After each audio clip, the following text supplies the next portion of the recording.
बालेश्वर जिला रेमुणा ब्लॉक साउंता गाँव में आश्चर्यकर घटना गाँव विजय कुमार पात्र पाइखाना टांकीर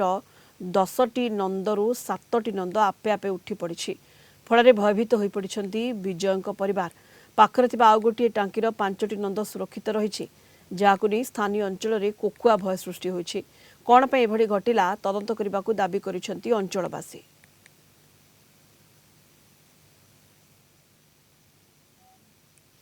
ये 6-7टी नंद पाखापाखि ओजन 5 क्विंटाल पाखापाखि हम ताकू माने आपे आपे से उठी पड़ी पाखरे नंद अच्छी सेटा उठी नहीं किंतु ता पाखक जे नंद गुड़ा 6-7टी नंद उपरको उठी आई तेणु लोक मान भय कुआडे जदि घर बेस फेस किसी जदि ये प्रोब्लेम हुए पुणी पछकू साइड घर अच्छी लोक मान डरी जाउछंती। 4 मास खंडे हम टांकी नुआ टांकी करके पोता हैला पोतला पर मु पैसा पत्र सुविधा करी कनेक्शन करथांती जो दिन मिस्त्री आसते पाइप मिस्त्री आसते से एस्टिमेट करी गले गला परे मु से दिन संध्या रविवार दिन संध्या